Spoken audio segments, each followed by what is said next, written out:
আজকে আপনাদেরকে ছোলা বুট কিভাবে ঝটপট রান্না করবেন এ টু জেড আমার এখানে রেসিপিটার টিপসগুলো পেয়ে যাবেন।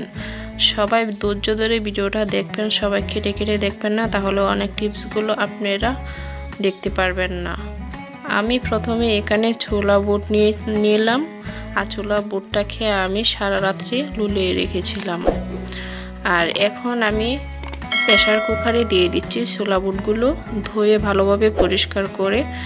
আর প্রেসার কুকারে কিন্তু তাড়াতাড়ি সিদ্ধ হয় ভালোভাবে, আর তার জন্য আমি এখানে পানি দিয়ে দিচ্ছি সিদ্ধ হওয়ার জন্য, সাথে একটু লবণ দিয়ে দিচ্ছি, তাহলে কিন্তু তাড়াতাড়ি সিদ্ধ হয়ে যায় ছোলা বুটটা।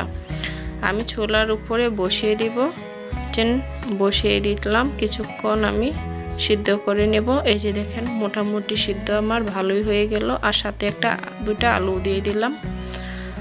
আর এখানে কড়াইয়ের সাথে আমি তেল দিয়ে দিচ্ছি, আর তেল কিন্তু অবশ্যই আপনারা কম বেশ করে দিতে পারবেন, কিন্তু আমি ছোলা বুটে মোটামুটি তেলটা ভালো লাগে, পছন্দ করি। একটু চতুর্দিক দিয়ে তেলটা ছড়িয়ে নিচ্ছি, আর পেঁয়াজ কুচি দিয়ে দিচ্ছি, সাথে একটু তেজপাতা দিয়ে দিলাম, শুকনো মরিচ দিয়ে দিলাম। আর বুট ভাজার সময় অবশ্যই শুকনো মরিচটা দিতে চেষ্টা করবেন, তাহলে কিন্তু স্মেলটা ভালো আসে। আর আমার টিপসটি যদি আপনাদের ভালো লাগে, এখনই আমার চ্যানেলটাকে সাবস্ক্রাইব করে দিবেন এবং একটা লাইক কমেন্ট করে দিবেন। আর এখানে আদা বাটা আর পেঁয়াজ বাটা দিয়ে দিলাম। এগুলো আমি আগে ফ্রিজে রেডি করে রেখে দিয়েছিলাম। রোজার দিন হয়তো ঝামেলা থাকে, বেশি বাটা করা যায় না, এর জন্য আমি ফ্রিজিং করে রেখে দিয়েছিলাম। কিছুক্ষণ আমি পেঁয়াজটাকে এভাবে ভালোভাবে ভেজে নেব তেলের সাথে। তারপরে আমি পানি দিয়ে দিচ্ছি অল্প। পানির সাথে কিন্তু মশলাগুলো কষানোর জন্য দিয়ে দিলাম। আর এখানে হলুদের গুঁড়ো, সামান্য মরিচের গুঁড়ো দিয়ে দিলাম, আর ধনিয়ার গুঁড়ো দিয়ে দিচ্ছি, জিরার গুঁড়ো দিয়ে দিচ্ছি, আর এখানে আমি কালো জিরা মেথি পাউডার দিয়ে দিলাম, সাথে লবণ দিয়ে দিলাম। আর সব কিছু ভালোভাবে আমি নেড়ে ছেড়ে দিচ্ছি। অবশ্যই আপনারা মেজারমেন্ট অনুযায়ী আপনারা কম বেশ করে নেবেন। আর ভালোভাবে এভাবে কষিয়ে নিতে হবে, যত ভালোভাবে কষানো যাবে ততই কিন্তু স্মেলটা ভালো আসবে, খেতেও খুব টেস্ট হবে। আর কিছু পানি দিয়ে আবার সুন্দর করে আমি কষিয়ে নিচ্ছি। আর দেখতে পাচ্ছেন আমার মশলাটার কালারটা কিন্তু খুবই সুন্দর এসেছে। আর এই পর্যায়ে আমি আলুগুলো সিদ্ধ করে রেখেছিলাম সেটা একটু ছটকে দিচ্ছি হাতে। আর এভাবে নরম হবে কিন্তু। এই যে দেখেন আমি সবগুলো একসাথে ছটকিয়ে দিয়ে দিলাম। আর আবার সুন্দর করে আমি নেড়ে ছেড়ে দিচ্ছি, ভালোভাবে মশলাটার সাথে আলুটাকে কষিয়ে নেব। আর নিচে দেখেন লেগে যাচ্ছে, তাহলে মানে বুঝবেন আমার কষানো হয়ে গেছে। এই অবস্থায় আমি পানি দিব, অল্প পানি দিয়ে সুন্দর করে কষিয়ে নেব।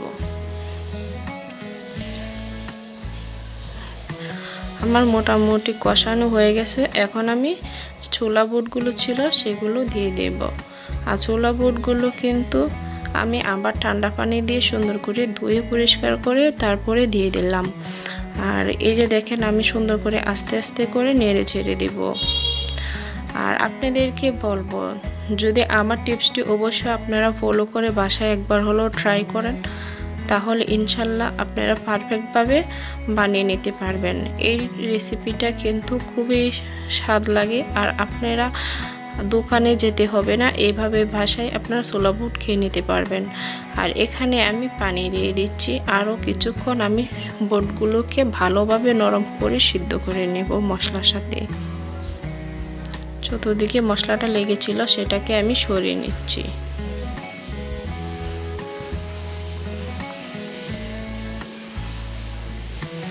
কিছুক্ষণের জন্য ঢাকনা রাখি ঢেকে দিলাম। আর কিছুক্ষণ পরে আবার ঢাকনাটাকে আমি সরিয়ে নিচ্ছি। এই যে দেখেন মোটামুটি পানিটা কিন্তু আমার শুকিয়ে গেল।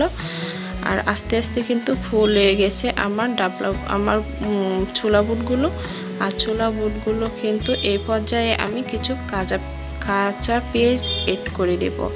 কাঁচা পেঁয়াজগুলোকে এভাবে আপনারা দিতে চেষ্টা করবেন, সাথে কাঁচামরিচ দিয়ে দিলাম, আর কিছু ধনিয়া পাতা কুচি দিয়ে দিলাম। এই মাঝামাঝি রান্নার সময় কিন্তু এই উপকরণগুলো অবশ্যই দিতে হবে, তাহলে কিন্তু আপনি যে ছোলা বুটের ফ্লেভারটা কিন্তু 7 দ্বিগুণ বেড়ে দেয়। আবার আপনার স্মেলটাও কিন্তু খুবই ভালো আসে।